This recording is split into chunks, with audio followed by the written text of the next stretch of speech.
ନୟାଗଡ଼ ଜିଲ୍ଲା ପ୍ରଶାସନ ପକ୍ଷରୁ ଖଣ୍ଡପଡ଼ା ବ୍ଲକ ସମ୍ମିଳନୀ କକ୍ଷରେ ସୋମବାର ଦିନ ଜିଲ୍ଲାପାଳଙ୍କର ଜନଶୁଣାଣି ଶିବିର ଅନୁଷ୍ଠିତ ହୋଇଯାଇଛି।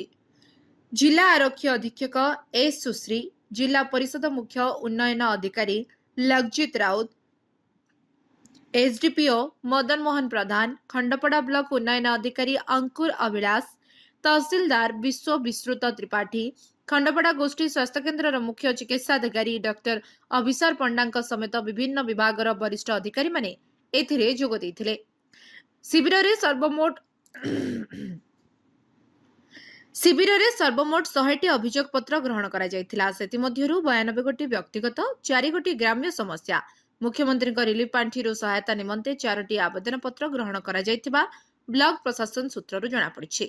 ବିଭିନ୍ନ ଅଭିଯୋଗ ମଧ୍ୟରେ 28ଗୋଟି ଅଭିଯୋଗର ଶୁଣାଣି କରାଯାଇଥିବା ବେଳେ ଅନ୍ୟ ଅଭିଯୋଗଗୁଡ଼ିକୁ ତୁରନ୍ତ ସମାଧାନ ନିମନ୍ତେ ଜିଲ୍ଲାପାଳ, ବ୍ଲକ ଉନ୍ନୟନ ଅଧିକାରୀ ଓ ଅନ୍ୟ ପ୍ରଶାସନିକ ଅଧିକାରୀମାନଙ୍କୁ ନିର୍ଦ୍ଦେଶ ଦେଇଥିଲେ।